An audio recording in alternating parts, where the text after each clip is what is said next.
last night, and I want to share it with you guys. In this dream, I was walking with a friend. We're at the bottom of a parking garage, and there was an elevator, and then there was these swimming pool-sized fish tanks made of glass. So they were huge. There was a bunch of fish in the fish tanks. And so we were looking for the lobby. Maybe you were my friend in my dream. But this lady's walking by, and she's very like snarky. Think of like your Oxy student, female liberal. I like the acronym AWFL, AWFL, affluent white female liberal. Some would call them a swamp walrus. I wouldn't use this term, it's too mean, but some would say that. So anyways, she makes a remark like, oh, the elevator's right here, so we're like, okay. So we go to the elevator, and we go up the elevator, we're looking for the lobby, there's all these fish around, it's open, so I grab a fish, and it was like a blue tang fish, and then we're walking, welcome Mark, we're walking towards the lobby, and I throw the fish, and it hits the wall, the glass wall, because it was like an infinity pool the water was going over, and I was short of the aquarium, the pool. So the fish lands on the wall, and the head pops off, and the fish dies. And I was like, oh no. And this is a dream I had last night. And yes. And so what happened was this girl walks back and she goes, what happened? And I think my friend might have mentioned like this fish died. And I'm trying to walk away like nothing happened. But immediately she goes, let me call the state. And I was like, no. And I woke up. And this was a nightmare. And this was at like 3:45 this morning. And I work part-time as a manager at an apartment complex. And it's very retro. It's like a 1960s building. So we have a lot of issues with plumbing. The pipes get galvanized. We have to redo some pipes. But it's a nice property. So every time we have to redo the pipes, I call the plumbers, the vendors. If they're busy, I call another plumber. We have a list of vendors. One time we had an issue, and I think somebody mentioned I had to call the city, the state, to solve an issue. And I think they said it's going to be 8 to 12 hours, and it's going to be 1 to 2 to 3 days. And I think I despised that idea so much I wiped it from my memory. I can't even remember what the issue was. But in my head I understood that if you want problems to be solved, you go to the market. If you want solutions, you go to the market. If you want problems, you go to the state. So the state creates problems. So this woman in my dream, she didn't want to have solutions, she wanted me to have problems. So that's why she wanted to call the state. Perhaps there's an argument to be made that like the police, even though being an institution of the state, can't solve problems, of course, but the bureaucracy of the state, for the most part, is not operating in the same way that the market businesses do. They operate according to this process, this bureaucratic process. So my realization was that markets create solutions and states create problems. So why do I bring this up? Because what we're doing here is we're analyzing not just economics, but the institutions of the state. Or in other words, socialism. And I like the term I saw Professor Huerta de Soto reference it to as social illness. So we have doctors, they cure pathologies, they do surgery, and we help people. They help people. What the economists do is fighting the most deadly disease, which is socialism. In the past 20th century, Rudolf Rommel estimated 160 to 250 million people died from the hands of their own state, democide. So the role of the economist is to perform social surgery. This is what we're doing. Now, I don't know where this comes from, but this idea especially in America, a lot of Americans think in almost like a binary term. Maybe it comes from the standardized test, true or false. If something's not true, then it must be false. If something's false, then it can't be true. Or the limited options of multiple choice, that you have 4, 5, 6 options. And it's for simplification. We're thinking in a way simplistically. But this doesn't leave room for nuance. So when it comes to these things of professionals, of doctors, not all doctors are the same. Dr. Joseph Mercola is one of the top-rated doctors, and he's also considered the most controversial doctor. Dr. Paul Saladino and Sean Baker pushing the carnivore diet, the natural-based food diet, is not the same doctor that's pushing like the food pyramid of mostly grains. So why do we think that just because someone's an expert, they must necessarily have the correct answer? Not even in economics do we have homogenized economic theory. We have different types of economists that are teaching different ideas. I heard this statistic, I get the numbers confused, but between 10 and 20.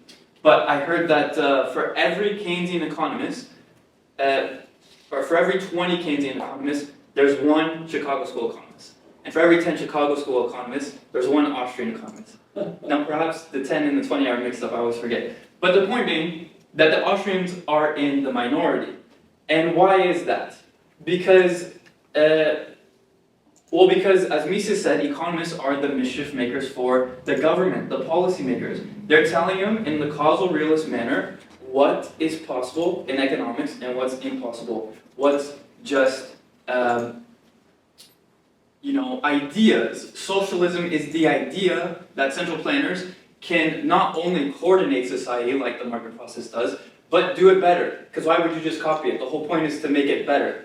So this idea, being intrinsically fallacious one, is one that's an aspiration that becomes antisocial, antithetical to society and the market process. But this is the thing.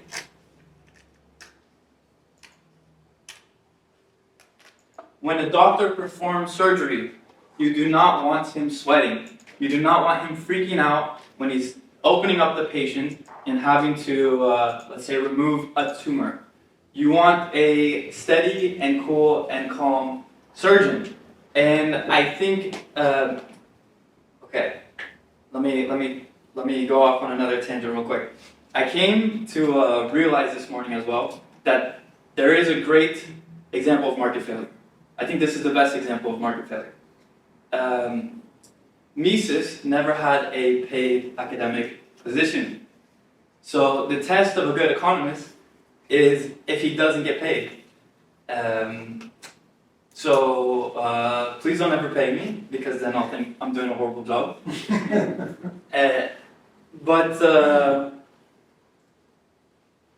Okay. What's my point to this?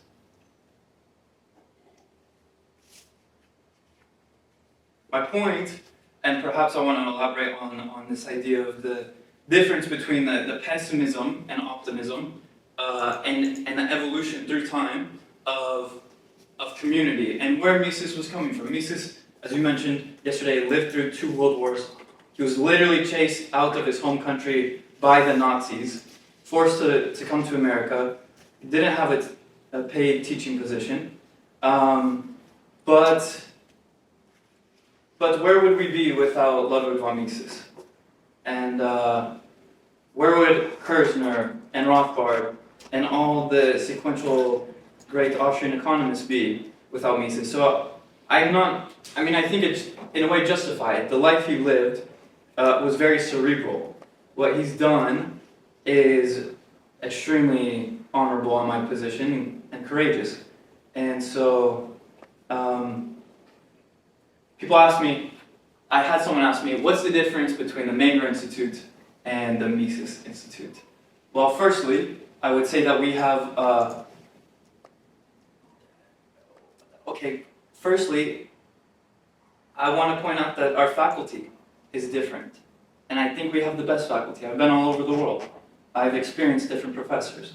I think what we have to offer teaching-wise, is phenomenal. But not only that, the ideas that we're teaching and putting forth. When I went to the Mises Institute, and I'm not trying to disparage them, I asked them in the Rothbard village, there was like 20 people associated, maybe 15, associated with the Mises Institute. I'm like, what do you guys prefer? Freedom or economics? And for all of them, it was economics. Perhaps for me, perhaps it's different for other people. I think economics is the means to achieving freedom, is the best means to achieving freedom. So, what the Menger Institute also has to offer is a dynamic concept of morality. I think morality can be, under the non-aggression principle, a little bit static. But I think if you retain a dynamic perspective of cultures and norms and morality, something that can evolve, this is something that we're going to teach. Furthermore, in the example that most people would bring up, an extreme case of morality, is that this example is bad. Okay, just calling something bad, did that negate it? Did that stop it? No. So then I think the next question to ask is, how do we stop what we would consider bad things? How do we stop those things from occurring in a society? And that's where you have institutions.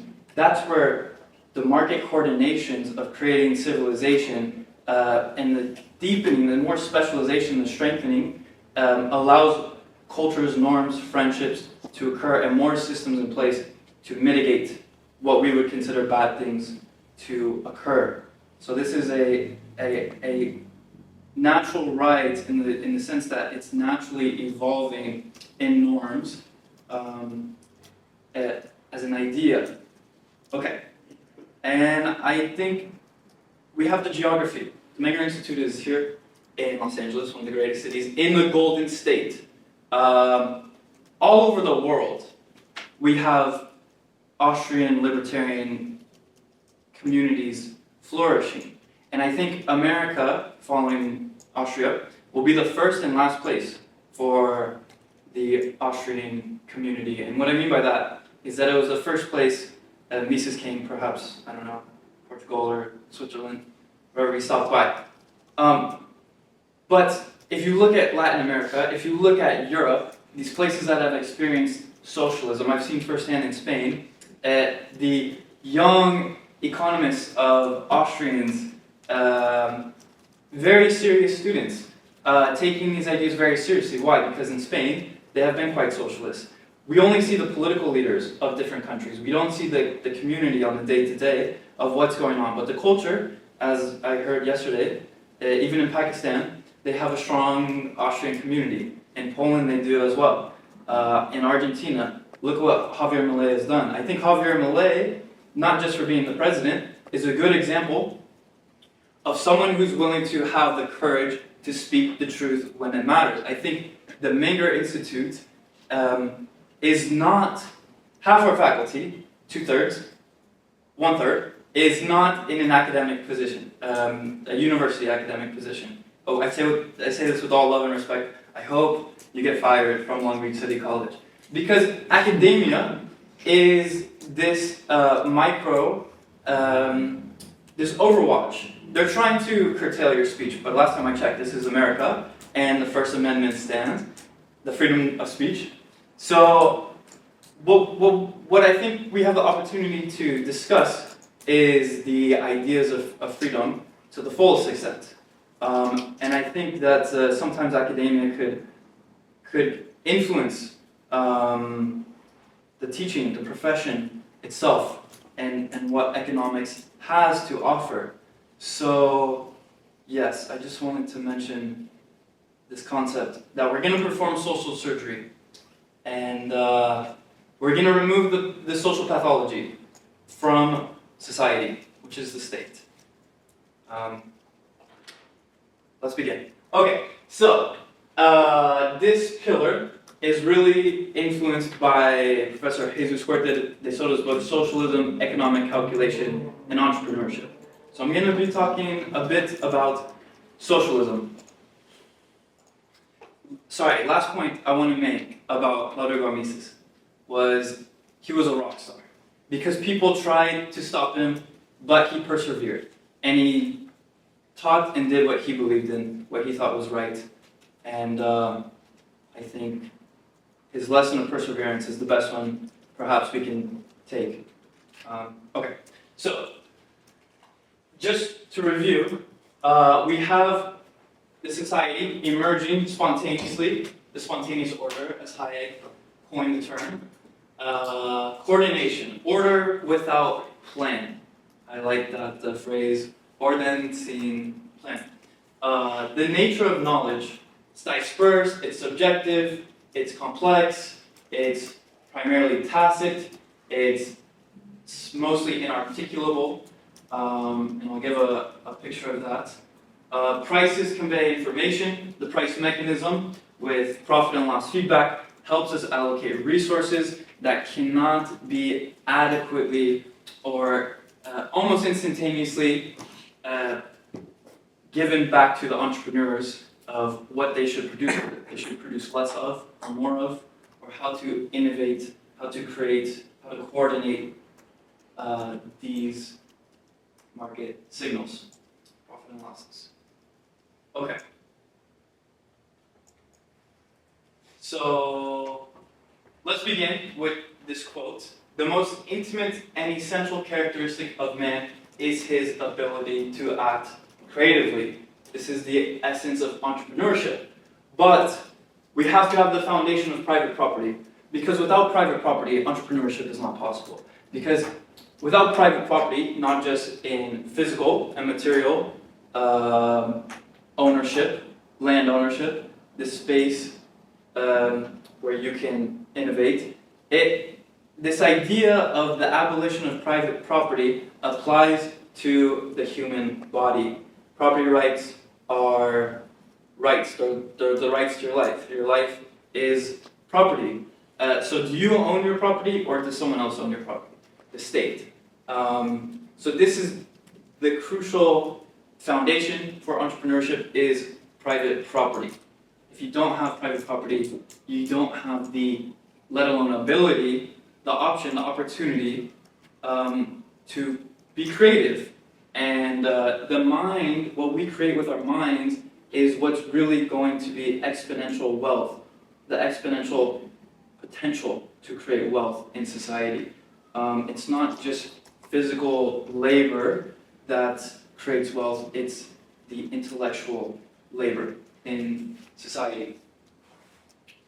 So we're going to analyze socialism as a logical error. So Mises' critique of socialism, in his essay, what's it? Socialist in the Socialist Commonwealth Economic. I'm blanking on it. But basically, what he's saying is, again, without private property, there are no prices, and without prices, there is no way to efficiently allocate society's scarce resources. So it's all foundational on private property. Without private property, we can't determine who owns what. So exchange is not property exchange, it's by dictate, command, who's going to own what, when they're going to own it, how much they're going to own it, rather than the emergence of spontaneous order in society. In 1935, the publication of a collection of essays by Hayek, A Collectivist Economic Planning, Hayek developed in the fatal conceit that socialism constitutes a fatal error of intellectual pride or scientific arrogance. This is the fatal conceit, that with the scientific revolution, the physics envy of economists, they wanted to replicate the methods of the physicists to society.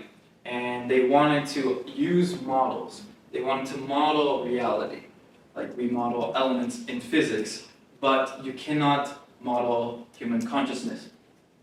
He said it is logically impossible for someone with a wish to organize or intervene in society to generate or obtain information or knowledge that would allow them to fulfill their voluntaristic desire to improve the social order. I think Thomas Sowell really developed this idea that the benevolent dictator may be worse than I guess, a mean dictator, because he believes in his own sincerity that whatever he does is right and is just and is good for everyone else. So that is a form of delusion. So Professor Jesus Huerta de Soto has really taught me this, the 4 arguments against socialism. 2 being static arguments and 2 being dynamic arguments. So the first argument is that the volume of information is dispersed in the minds of many individuals that cannot be centralized. Again, we have a centralized authority, whether it's one person or a centralized committee. And then we have the thousands, millions, if not billions of people scattered around society who have their own information, their own knowledge. Like I said, Michael Malice has said, even the most intelligent person is ignorant to 99.99% of the knowledge that exists in the world, and everybody has something to teach you that you don't know. Secondly, information is for the most part tacit and cannot be articulated and transferred to the central authority. How do people do what they do? They become more productive, more specialized, they figure it out on the job. How do you ride a bike? You ride a bike. It's impossible to just teach someone how to ride a bike by writing this down or telling them, by speaking it, by articulating it. But even if we develop the technology, the computer capacity, the AI, to figure out somehow how to hold the volume of information and also how to transmit the information even in real time. These are just the static arguments. Then we have the dynamic arguments, that when people act entrepreneurially, they are creating and discovering new information. This is immediate responses to changes in consumer preferences and tastes. Furthermore, the entrepreneurial information cannot be generated if institutional coercion is applied to the process. I think this is the death knell as well to the idea of socialism and social engineering. What they're saying essentially is that in order for socialism to exist, they need to replace where the market exists. But the only way for the socialist system to exist is by going based off what the market has already produced. So once they stamp it out, then they don't have this system to replicate anymore. So they become blind, they undermine themselves by the more that they try to exist. And that is why it's either the market process or the state centralized authority process that will exist. It's one or the other. Even the interventionist system, as Mises says, leads step by step to socialism. Okay, so this is a picture from the book. This is a picture of the central coercion agency trying to reach all the different individuals. So this is the lower level, this is the mid-level, the higher level of producers, entrepreneurs, consumers, and their information.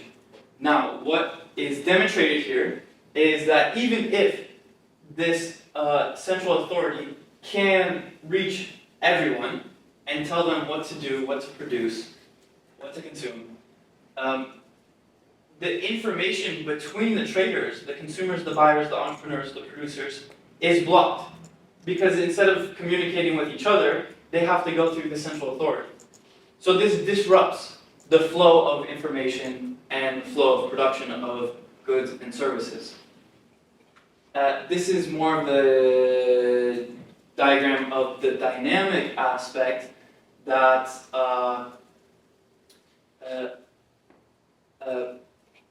even if the higher level institution, the coercion agency, can reach the producers and the entrepreneurs. Let's see, this is a diagram of time. When commands do not penetrate the capsule, so these barriers here, points T2 and Tn, the governing body cannot obtain the practical information it needs to deliberately coordinate society. So if this information is blocked, it doesn't have the information capable of telling people what to do and where to go, what to produce, how much, etc. I have one issue with these two graphs. Can anyone, maybe you also have an issue with the graphs, but I'd like to see if we have the same issue with the graphs. If anyone else has that other issue, I'm curious. My personal issue with the graph is why is the central coercion agency bigger than the other people?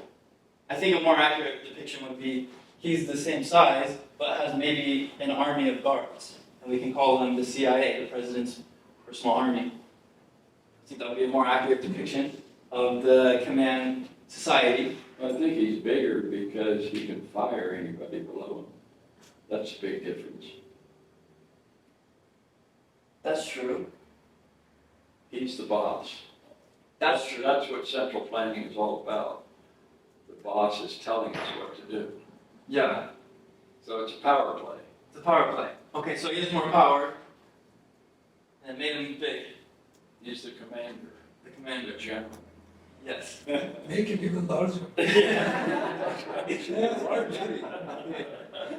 it's the issue in reverse. It should be bigger.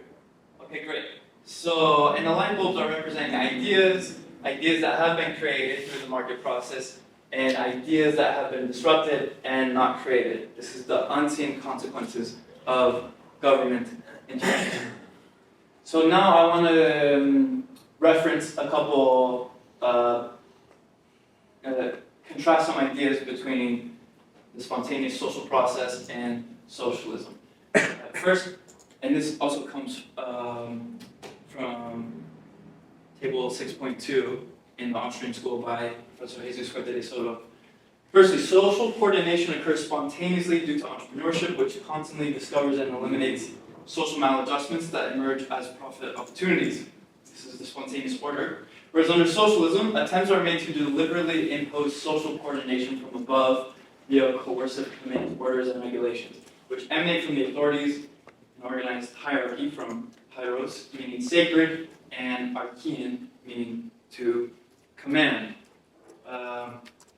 I like this idea of anarchy being a negation of hierarchy, but that hierarchies perhaps evolved from the sacred meaning, from perhaps church religious institutions, that when we had the state and church, this really ruled society, and I don't know, I think I find it fascinating that that was used as a mechanism of imposing hierarchy on society. But yeah. Secondly, the protagonist of the process is man, who acts and exercises creative entrepreneurship.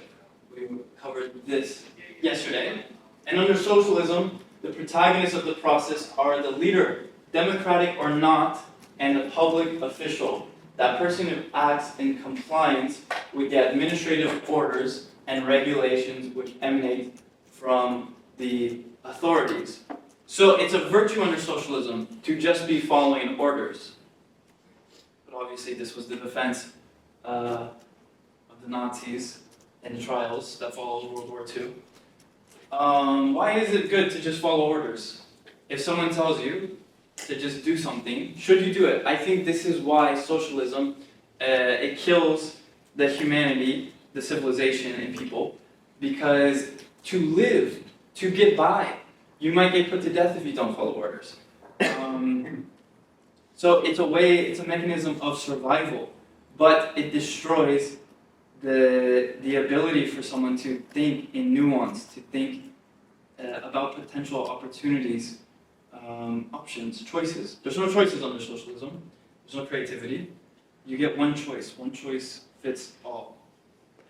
So thirdly, the links of social interaction are contractual in the spontaneous social process, and the parties involved exchange goods and services according to material legal rules.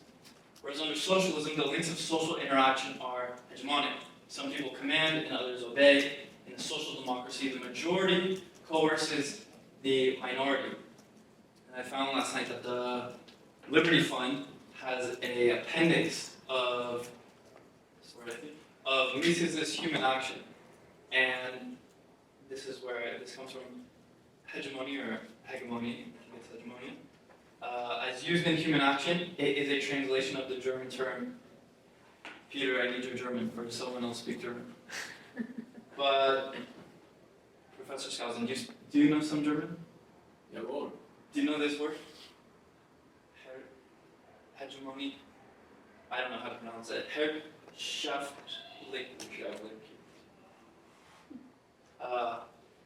Yes. It refers to a position of authority or belonging to a lord or master.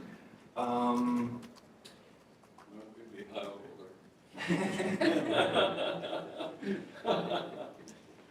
So, if we value freedom, if we want freedom, to be free means obviously not to be a slave, not even a partial slave.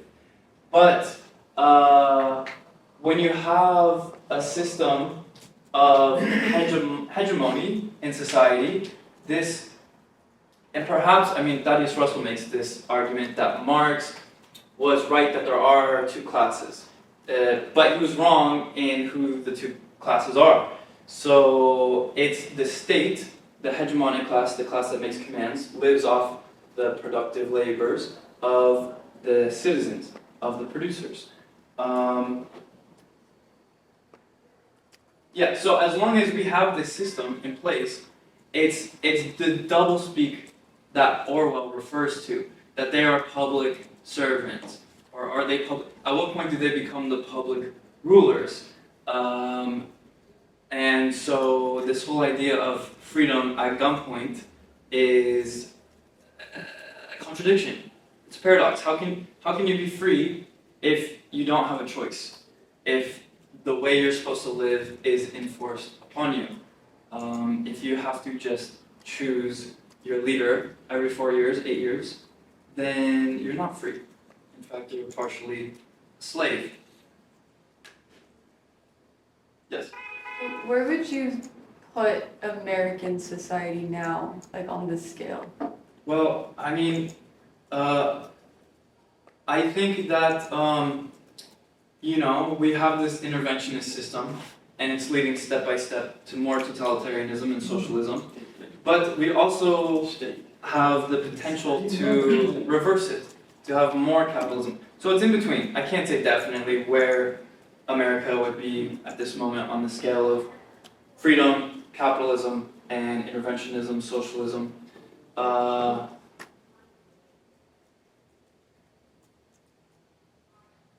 mean, I'm bullish, but if you look at the countries that are culturally pursuing more freedom, it's countries that have already experienced severe forms of tyranny or dictatorship or socialism.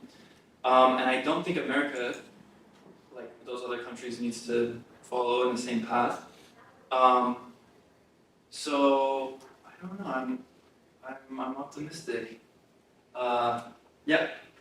Okay. So fourth, freedom. By the way, back there, Yes. I just checked. Herrschaftlichkeit means the state, representing the state, stateliness. Stateliness wouldn't be the right word, but Yeah. magnificence of the state would be the best way to Great. to interpret it. Thank you. The magnificence of the state. What about the magnificence of the individual? Why is the majority better? What about the tyranny of the majority? Is it better to be owned by more people or one person? I don't know. But I don't think it's better. Yeah, if anything, it could be worse. I'd rather be ruled by one person than multiple people. But anyways, let's continue. Fourth, freedom is understood as the absence of coercion or aggression, both institutional and a systematic. Freedom is understood as the ability to achieve the specific ends desired at any moment through a simple act of will, a command, or caprice. If you have the ability to choose the direction of your life and what to do, then I think for the most part you are free. But if you don't have the choice, then you're not free. You can't develop the creative faculty of your own mind, let alone your own body. This is not a system, an environment of freedom.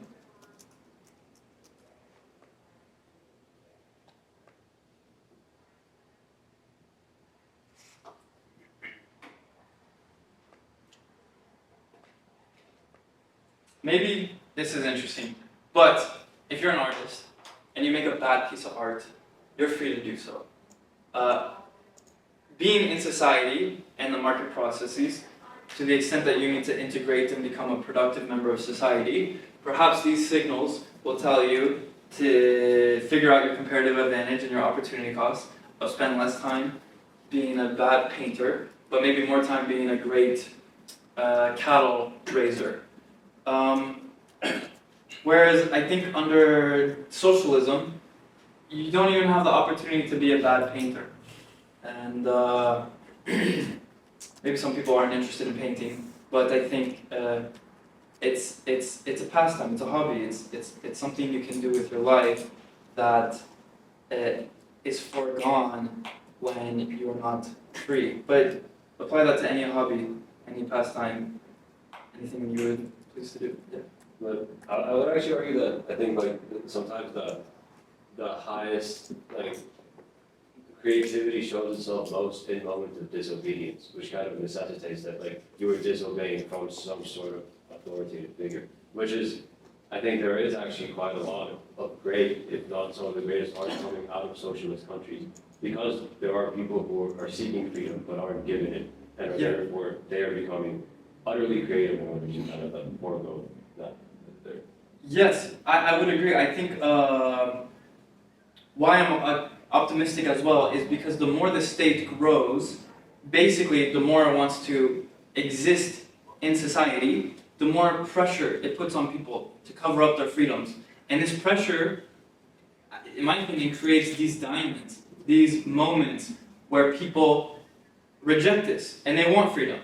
And we see moments like this. I think COVID was a great moment where they tried so hard to suppress people's freedoms.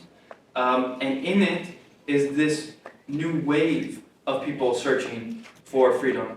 And it exists in many different ways, culturally, in the arts, in musics. I mean, punk music, for example, was developed to be anti-conformist.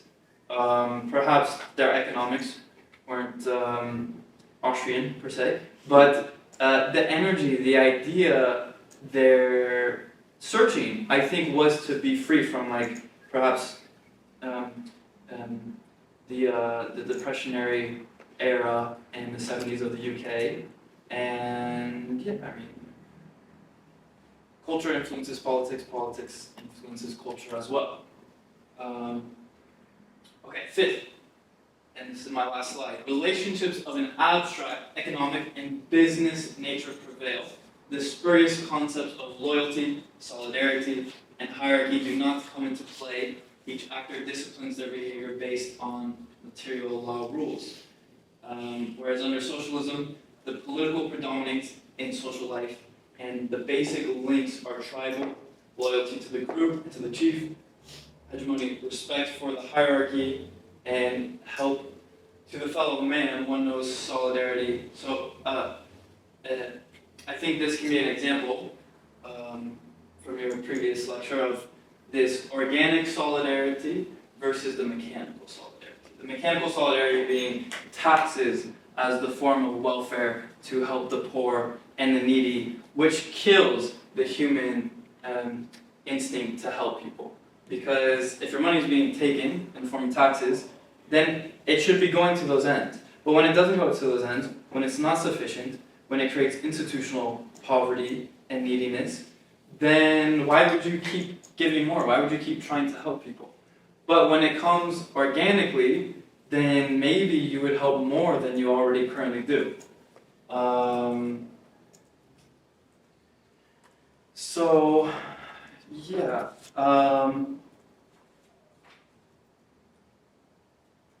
My concluding point is that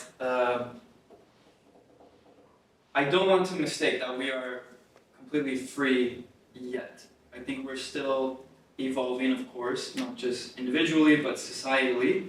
And I think a great point of optimism is due to the fact that the Austrians are in the minority intellectually, exponentially we're going to grow.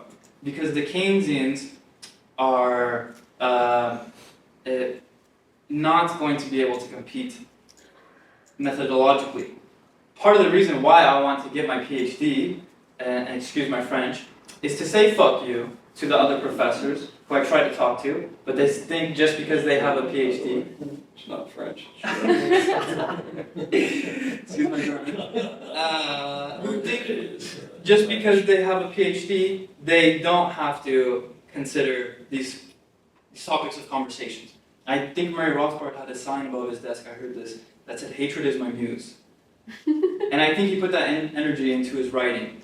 And for me, I want to talk to these professors and be like, what's your epistemology? What's your foundational philosophy? I want them to stand on business. And I think they will fold when they're confronted with these arguments. So we have some surgery to learn and to apply to our lives and societies. Thank you very much.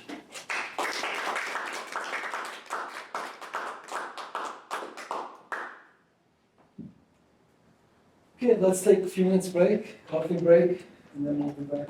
Before we take a break, may I make a Please. argument that you may not have thought of? I often wonder about this centralized versus decentralized that you started talking about. And of course, Hayek emphasizes the decentralization nature, and so do Austrians in general. They don't like central planning. And yet, every successful company has elements of central planning from the top down. And the best ones have a nice balance between the two. I mean, for example, when you walk into Whole Foods, you can tell it's a Whole Foods market. Every Whole Foods has certain aspects of it that say, hey, we're Whole Foods. Not just the title, but just walking in and seeing how it's designed and stuff. But at the same time, they have individual markets. You can't buy the same food at every Whole Foods. It differs because they're very localized and they're decentralized decision making. And they have their teams. Their teams are decentralized.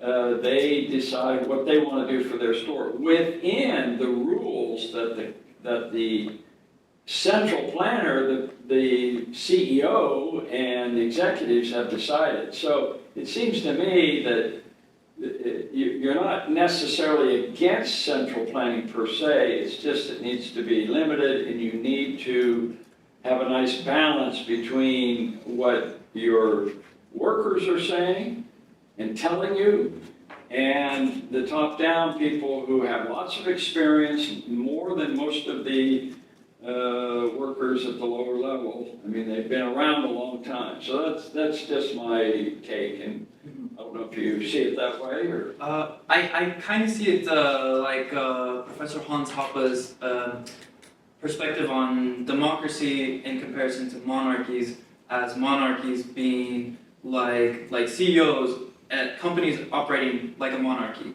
where you have the king who's like the CEO of the company and the decentralized division of labor that follows suit. And perhaps monarchy, as he explains, is relatively superior to democracy. I think these concepts, when applied at the more larger scale of the states and the nation states, things get more, there's more potential for getting screwed up or lost in the bureaucratic process. So I think, yeah, at the company level, you do have the CEO operating like a king with like some centralized decision making. Whereas under the bureaucracy or the democracy, it degenerates into this oligarchy and creates this expansionary bureaucracy that we describe as the centralized planning, but it's not even centralized. It's disorder, and it's just all operating from this process, disrupting what information was available. Good. Does that make sense? Yes. I would also say that like all of the structures are the same. I feel like an entity within a company, although it is a top-down control, like they're profit maximizing, whereas the government isn't, which is why I think the government also permits itself to like permits all of these inefficiencies to happen. Like I think the CEO of a company is always looking how to make the most money and then like pay his people up, whereas the government, when thinking about funding or providing money, isn't necessarily well looking at our debt current debt, right? Because like, it's definitely not a profit maximizing entity. Yeah, I want to add also, one is bureaucratic management, the state, one is for-profit management. So the It's a state difference. incurs, the state gets its money via taxation in a coercive method, but the company, Whole Foods, gets its money via profits. So that's the fundamental difference between, I mean, I think when Matthew is mentioning authoritarian or centralized, he means in the sense that it's a state centralized, it's coercive, it's bureaucratically managed versus the for-profit managed. I mean, I don't think it would have a problem with centralization when it's for-profit management. It's not coercive. I think the market's gonna tell you if you're overly centrally planned, you don't listen to your workers. Yeah, You start losing money. You lose employees, you lose Yeah. money, Exactly. Yeah, So that's there's a great. mechanism of feedback in the marketplace where under statism, there's no feedback. Because you don't have to listen to your consumers because you have a monopoly, whether they like it or not. They have to get that license to drive on, government-owned roads and etc.